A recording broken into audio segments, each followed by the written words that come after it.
At Midway USA, we put customers first. The Nitro Express shipping system is icing on the cake. It was a big investment of time and money to take super fast, low-cost shipping to a whole new level. The Nitro Express helps ensure same-day shipping and low shipping cost. We hope you enjoy the Nitro Express. We built it just for you. For just about everything for the outdoors, go to MidwayUSA.com. I'm Larry Potterfield with Midway USA. Thanks for your business. Hunting is not easy. It never has been. It takes dedication, motivation, a lot of patience, and quality gear. If you manage a food plot, put up stands, or need just one more game camera, we can help at MidwayUSA.com. We opened our doors in 1977 and continue to put customers first by offering super fast, same-day shipping. For just about everything for the outdoors, go to MidwayUSA.com.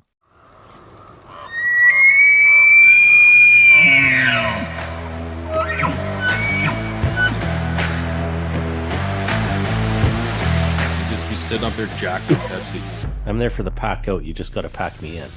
Committed to the bow early on. Like, I love getting close and putting a...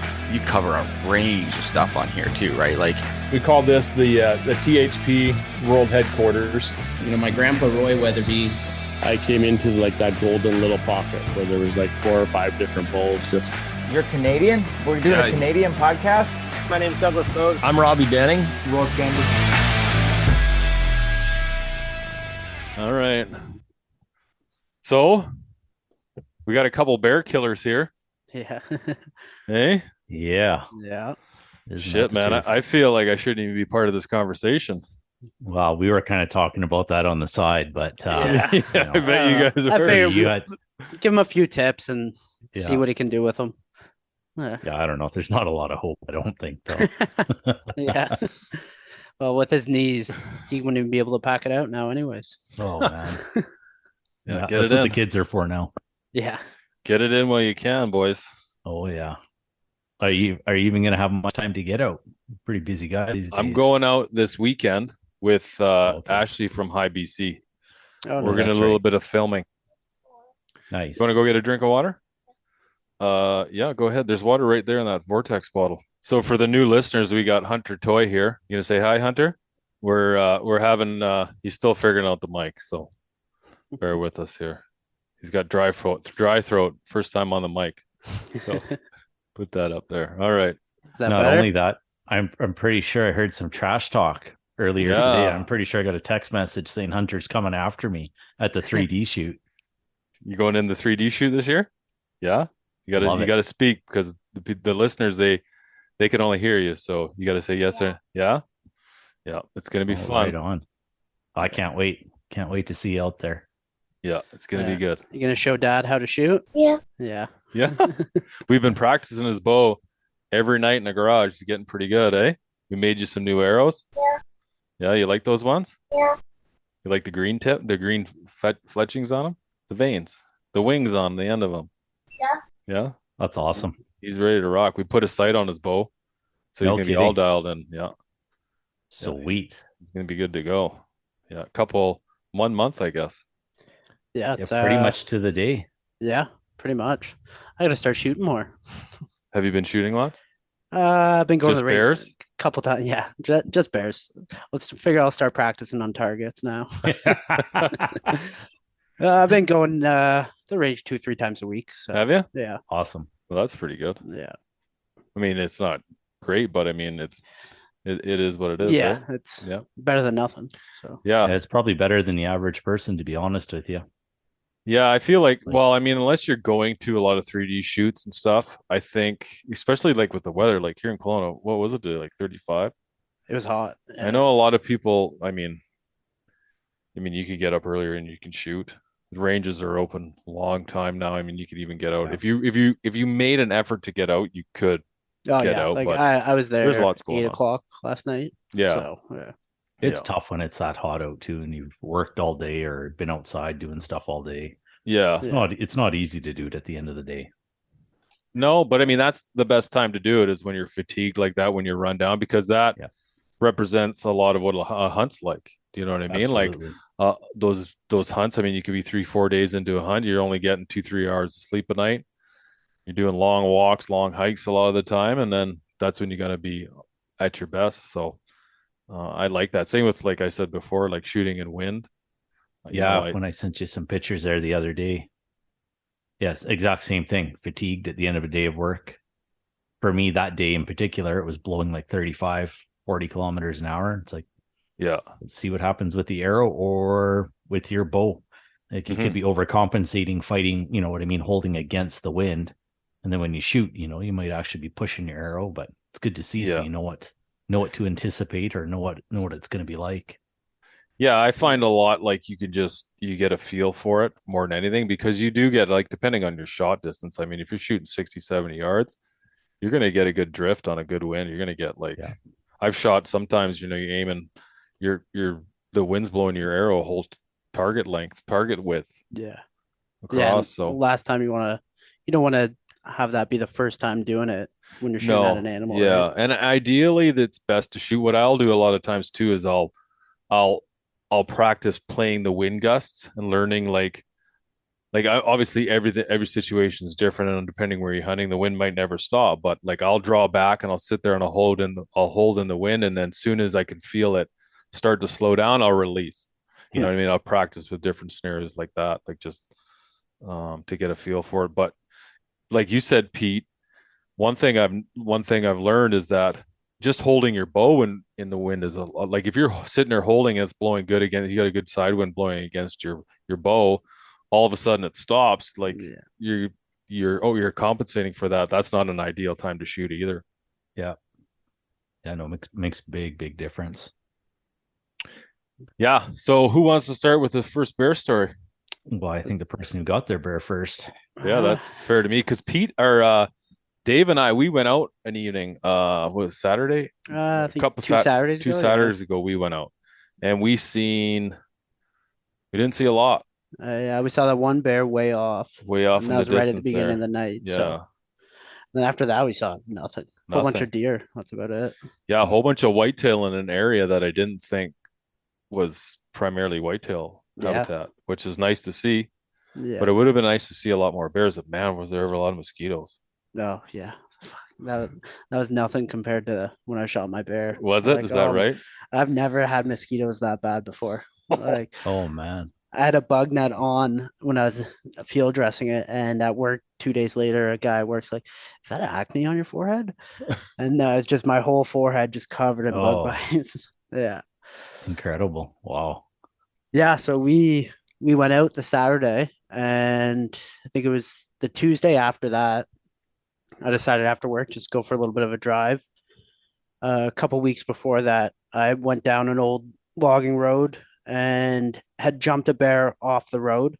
So I figured, this was before, because I remember because we were debating where to go, and you know it's funny because when we went up to that area, like, so what we did, Pete, is we were basically driving the road slow, the logging road slow, deactivated logging roads. We're driving those really slow and like just getting some clearings and looking for sign and doing some glassing. We got to one good spot where, you know, you would just visualize you start hitting that collar and a bear is going to come running out at you to check it out. So we did that. We got up, we hiked up into where it flattened off there. And Dave got set up. He nocked an arrow, and I told Wyatt was with us. I said, Wyatt, stay behind to cover here. I nocked an arrow as well. And then I just started hammering on the predator call for about maybe 20, 25 minutes? Yeah, about that, 20 minutes probably. Yeah, and then we waited.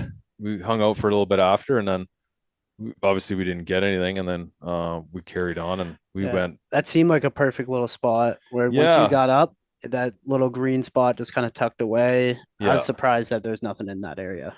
Yeah, I was too, because I've hunted in that area before, and I've hunted for bears in there, and I've seen bears. I never pulled one out. I kind of just passed on a few, but still, like, we didn't see anything. We didn't see a track. We didn't see sign. We didn't see nothing. Like, I was pretty surprised. And even when we went up towards Big White, we didn't see any sign at all, which is like, especially on those road systems, man, with how dense it is up in that country up there. Yeah.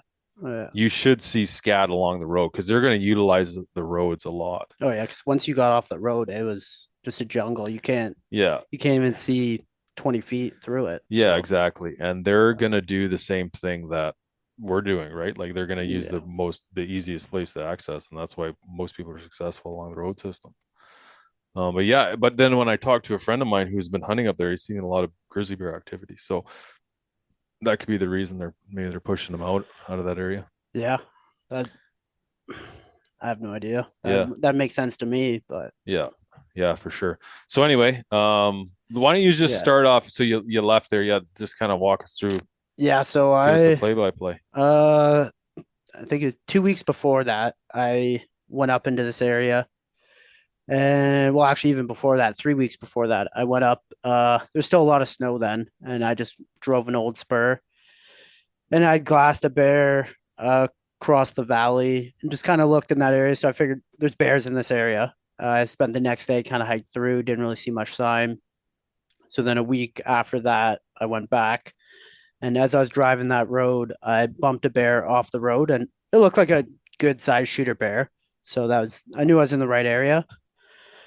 Then I went to another area, saw another small bear, and then we went out that Saturday. So I decided to go out a couple days later, and I knew there was bears in that area, so I went back to it. And as soon as I got on that road, about a kilometer down, I come around the bend, and there's the bear that I bumped a couple weeks before that, just sitting on the side of the road. He turns around, looks at me, just stares at me for a good 30 seconds, doesn't move. So then as soon as he looks the other way, I open the door, and then he looks back and he's just sitting there, not a care in the world. And then kind of gets up and just moseys off. So I grab my bow and jump out. And then I ranged him when I got out. He was about 70 yards in front of me, just walking along the road, not spooked at all. The wind was in my favor. So I kept following him, and every 20 or so yards, he'd turn around and look at me. And then he did that for a couple minutes, and then he finally jumped off the road and went down through a little like drainage ditch. So I hustled up to where he was, and I could see him behind some brush, just staring back at me, looking.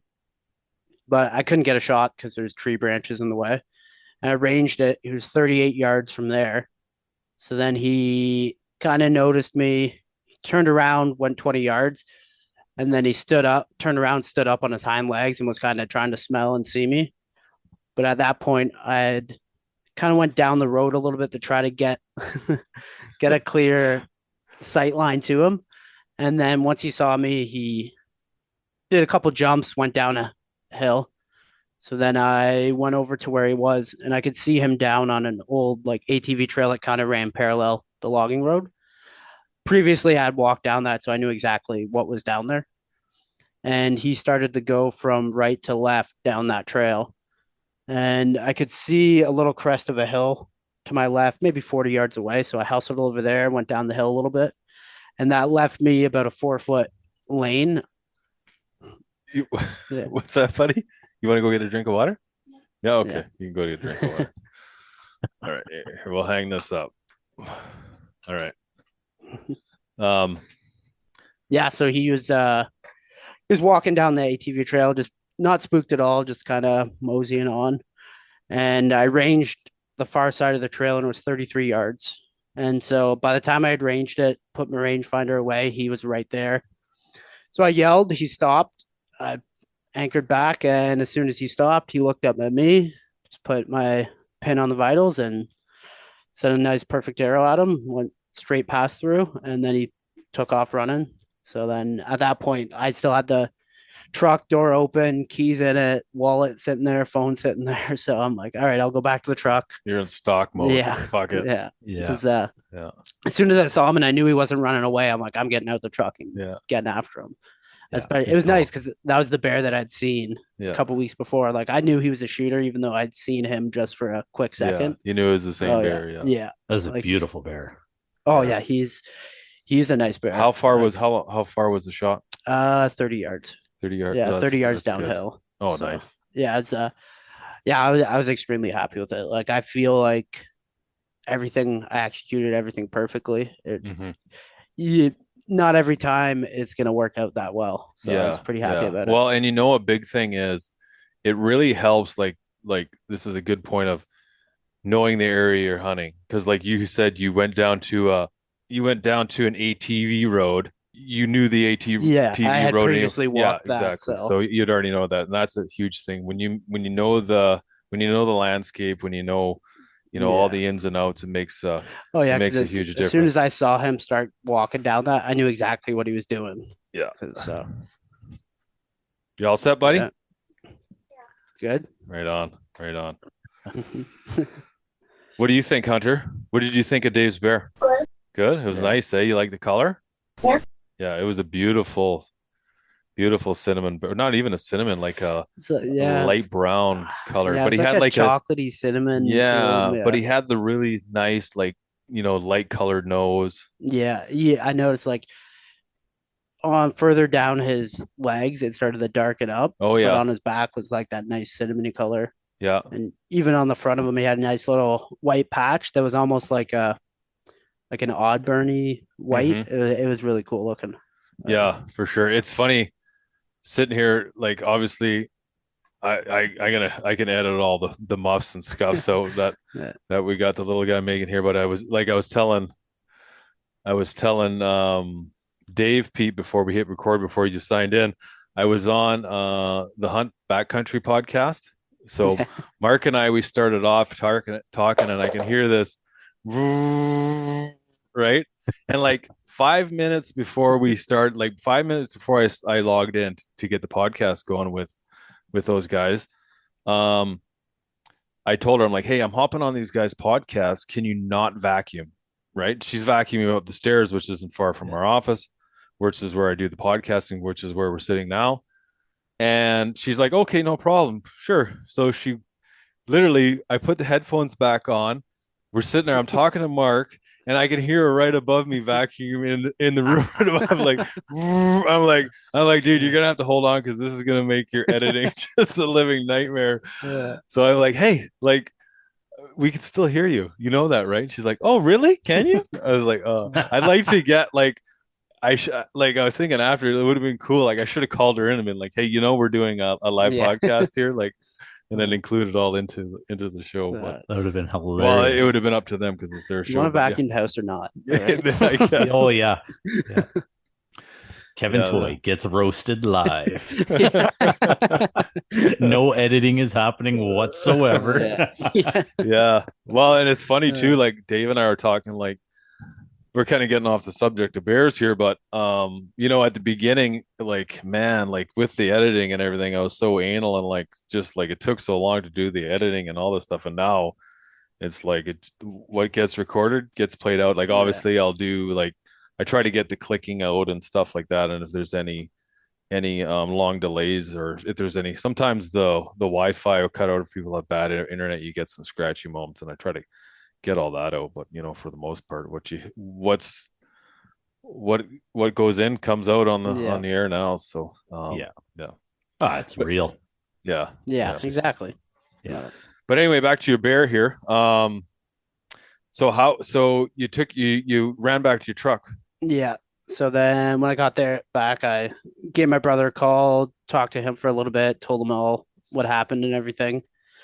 I probably waited 45 minutes, and then I went down, tried to find my arrow, never could find it because behind the ATV trail there's probably like 18 inches of brush. Oh yeah. So I was trying to find it and couldn't find it. Do you have light and Nox on those things? No. I have them in my little range bag, but not on my arrows. Good spot for them. Yeah, that helps a lot. So then from there I found you could use them as light sticks as you're looking for your arrows. Yeah. That'd help.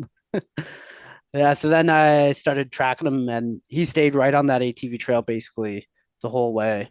He probably 15 minutes of tracking, just taking my time slowly, and then he was not even 50 yards away. Yeah, that's awesome. He, like, at the clip that he was running, he probably went 10 seconds and then was done after that. So did you have much blood to follow? There wasn't a ton. There was enough, but like there was points where I had lost it, and then I had to walk like 7 or 8 feet, and then I'd find another little bit. Gotcha. I was surprised with especially with the pass through. Like I thought once I had seen it and the amount of blood on him, I thought there would have been way more blood, but not much. Yeah. What were you using for broadheads? The Rage expandables, the green tip ones. Yeah. Yeah. I've used those before. I've used them lots. I've used them on deer. Like they got wicked cut diameter on those things, man, like crazy. Yeah, when they work, and I've had them fail, but I mean, like we've got it this conversation. We don't have to get into it again. Yeah. Well, right on, man. So what did you just got them there and you drag them up, or did you skin them in there? I quartered them out right there and skinned them, and then did all that and packed them out and did it in one trip, which I regretted. Because of course I'm like, I know where this ATV trail goes, but if I just go up this hill, the road's right there, and it was a bad idea. Yeah, it always is until you're done though, and you're like, well, fuck. Yeah, I'm glad it was worth. Like I had the. Were you fighting in the dark? Yeah, it was dark by the time I got back to the truck. Probably 11:15. Yeah. Or so. Yeah. I'd found him 8:30 or so. Oh yeah. So So late. It's been a couple hours. Yeah. From what I'm hearing from guys, like I was talking to Dan Harvey, the guy you took the skull to. Him and his dad got. So I gotta text him and tell him I can't. Oh, he just messaged me. I'm supposed to pick up the bear from him tonight. Oh yeah, we're gonna get him on the show here. We're gonna talk about he's had tremendous success this spring with bears. Him and his dad got one that he showed me a nice bear. Yeah, his dad got one that was almost 7 feet and beautiful color. Wow. That's a big bear. Yeah, and he tagged out. He got two bears. His wife got 2 bears. His dad got a great bear. So and he does the beetle skull. So you took his skull. Yeah, he didn't do the beetles for mine. He just cleaned it, boiled it. Oh, is that right? Yeah. So he sold me on it pretty good. He said he had 2 guys come that both dropped off deer and picked it up at the same time, and they couldn't tell the difference between the two. Oh, is that right? So, yeah, he's good at what he does. Yeah. There's a bit of an art to it. Patience. Yeah. You do a pretty nice job without beetles if you have patience for it. Yeah, and so anyway, Dan and I were talking, and like I've been talking to other guys lots about bears, obviously, and I mean, like late in the day and just on the roads is where most guys are having success for the bears. And like we were talking when we were out, bear hunting is in BC is almost like grouse hunting. You know, it's sexy to do these expedition hunts, and we all love doing them, like getting up into the high alpine and glassing. But at the end of the day, if it's not effective, then why do it? Yeah.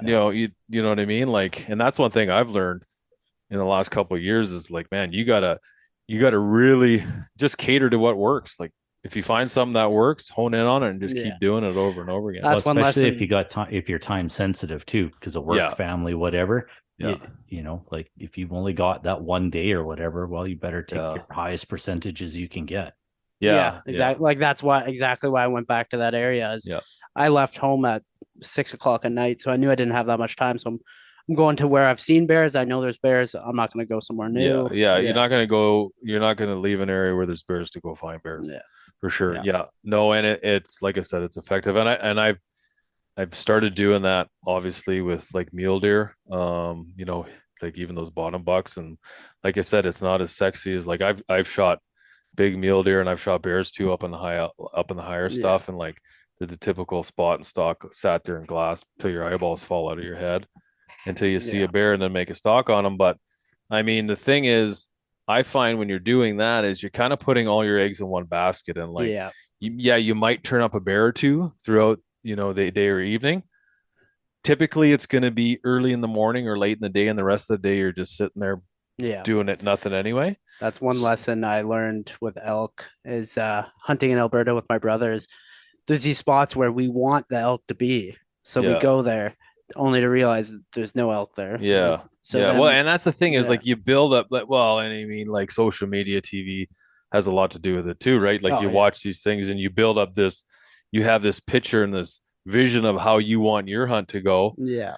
And it doesn't go like that, and it turns out somewhere else. But at the end of the day, the biggest thing is like we're hunting to put meat in our freezer, right? Like don't get me wrong, man. I like big racks. I love big racks. Oh yeah. But we're here to put meat in the freezer and whatever is the most effective. And yeah, like I said, I've had the most success like just doing kind of like what we were doing that day and then what you continue to do as well. So Pete, you kind of had a similar experience. Well, not really. You were looking for I don't know. You sent me that video and you were looking at elk. Oh, that was at the end of the day. I'd already on the way up. Because we were talking on the phone. Yeah, we were on our way out. I wasn't even sure if I was going to get to go bow hunting that day because my buddy who's got a cooler, one of my other contacts, their cooler's broken down and it's 30 degrees out. So it's like if I don't have a cooler to bring it to, I'm not going hunting. So I'd actually just gotten a call back at like 4:00 that the guy was around, and so it was great. So same thing, like 5:30, 6:00, I headed out, and I gave Kevin a call, got a hold of him just before I was out of cell service, just driving up to an area that I wanted to check out, and I know there's bears everywhere, so I wasn't really concerned about going to a new area or not, and halfway through our conversation, I was like, gotta go, bear. And it was nice, but it was either the same size as the one that I ended up getting or a little bit bigger. The problem is the part of the area that I was in was super steep, and he was half hanging over the edge on the river side. This is the first bear. This is the very first bear. And he ended up booking it back uphill real fast. But if I were to have shot him where he was, I was almost 100% sure that he was just going to go right into the river. Yeah. And the river's high right now and fast. I was like, so I actually passed up on him, even though I had lots of time.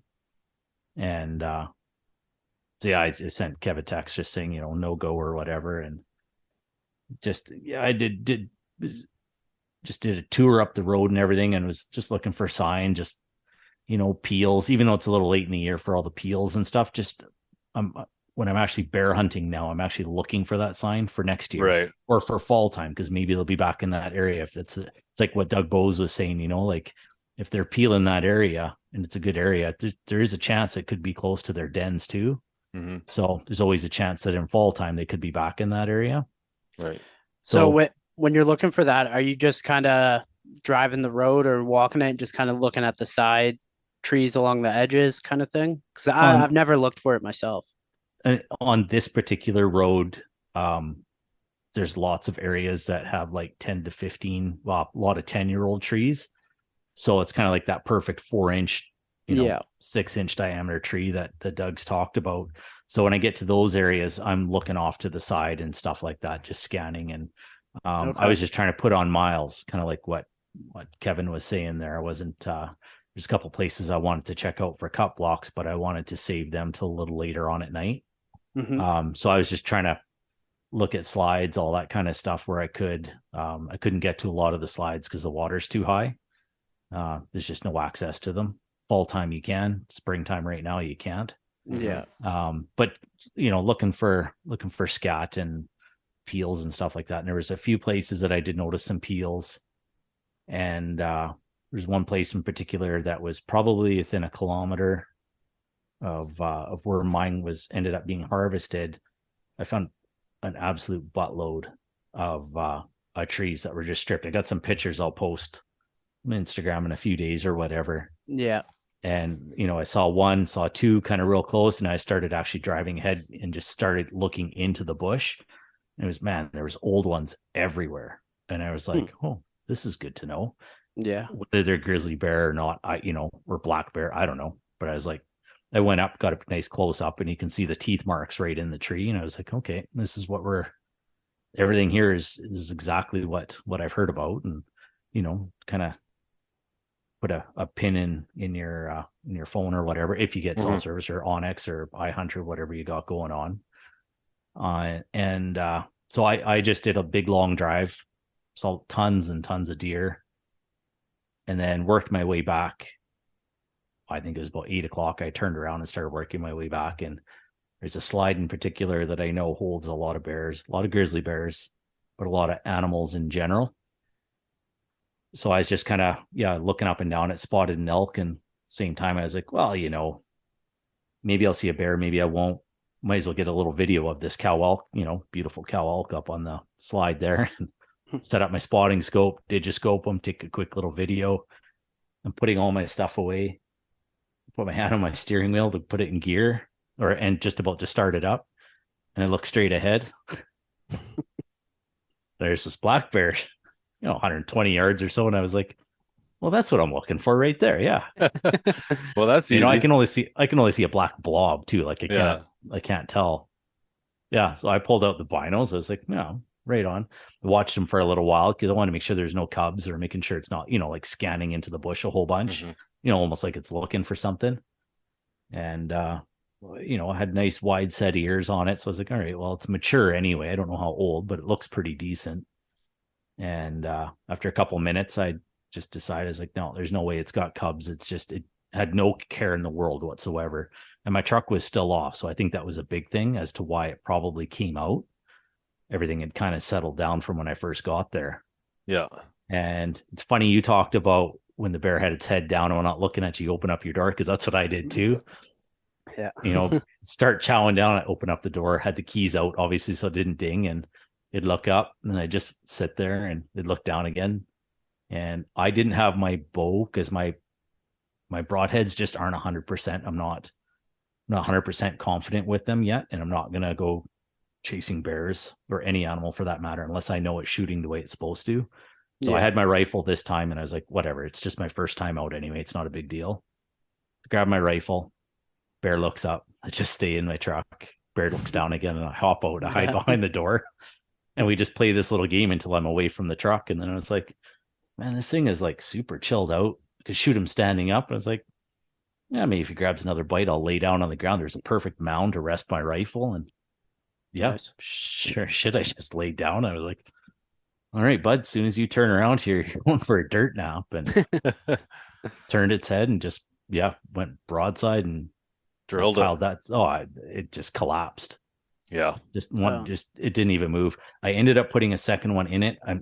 Because it was far enough away, I couldn't tell 100%, but it looked like it was twitching a bit, like it was trying to get up. Oh yeah. I was sure it was dead.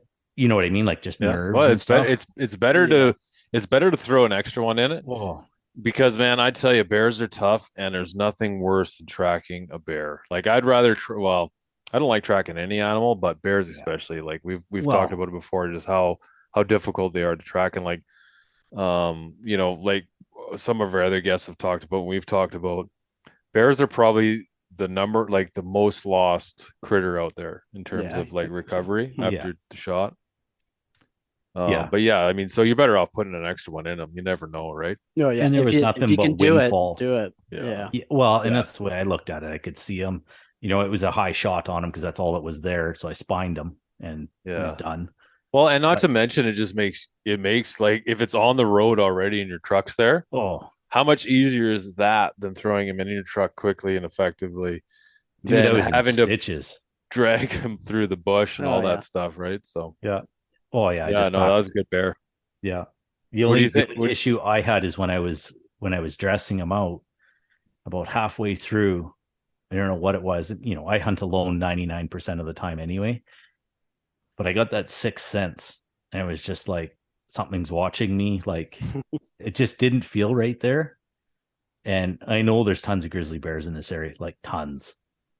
And I already had a few people that were they kind of want to do the hide and all that kind of stuff for themselves. I've got no interest in the rug. I'm going to Euro the skull. So like, yeah, you can have the hide, this, that, and the other thing, and I'll drop it off for you. Yeah, I didn't skin it out like I know you can really nicely, like for a mount. Like I know how you're supposed to do it. I was just like, hell with this. I'm just opening up this meat, holding everything open so that it cools off on the way. Was it hot at that time? So what time of night was this? It was later, I remember. I shot this one at, I'd say closer to 9 o'clock. Oh yeah, so not about the same time, Dave. Yeah. I mean, minus the time difference, obviously. And it had cooled off because I was high elevation for the most part. You're out of here? Oh, sorry, Pete. Okay, you're taking off? You're taking off? Okay, well, say bye to everyone. Thanks for coming on the show, buddy. Bye. Congratulate Pete. Good job, Pete. Thanks, bud. I'll see you at the 3D shoot. Okay, we'll see you, buddy. Okay, what we're gonna do on that note is we're gonna take a TV time out here because I signed into the wrong account on the Zoom. Oh, gotcha. I see what you're saying. So Oh yeah, that countdown's on. Yeah. So we're gonna sign out quickly and we're gonna cut right back in, but then we'll hear the rest of the story. Sounds good. Okay. Thanks again, everyone, for tuning into the Focus Hunting Podcast, coming at you as part of the Waypoint Outdoor Collective. I want to take a quick sec and make a huge shout out and say thanks to the sponsors of this show, starting with BC's premier archery shop, Hardcore Archery, located right here in Kelowna, British Columbia. AKU Boots, they've been supporting the show for a while now. Both Pete and I, we've been running these boots for well over a year. You know, hunting in BC, we face probably the harshest backcountry environment in the world. We got deserts, Rocky Mountain, extreme coastlines, you name it. And these are the only boots that have lasted me more than one hunting season. So, you know, they're definitely worth the investment. You owe it to your feet to use AKU boots. Use promo code FOCUS and get 15% off, right? They're probably going to cringe because I always pronounce the name wrong, but it is what it is. Onyx Maps, now available in Canada. Stay tuned, guys. We've partnered up with Onyx, and we're going to be getting you guys some more information on Onyx and their mapping system for Canada. For those of you in the US, you've already got access to it and most likely been using the app. Pete and I got early access to this app, and to be honest, it rocks. But like I said, we're going to get you more information on that, and we're going to be able to get you guys a little bit of discount. So lastly, if you guys could please leave a rating and review on whatever platform you're listening, we really appreciate the support. Love you guys. Until next time. Thanks.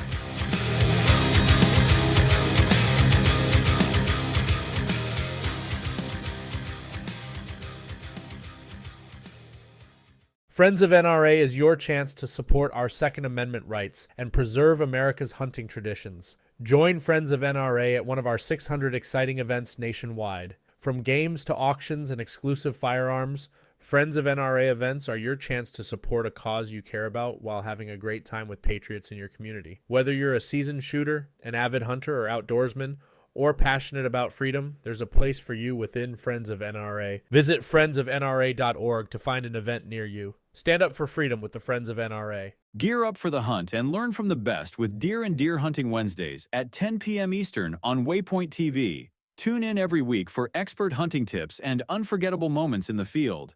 Waypoint TV, your destination for outdoor entertainment.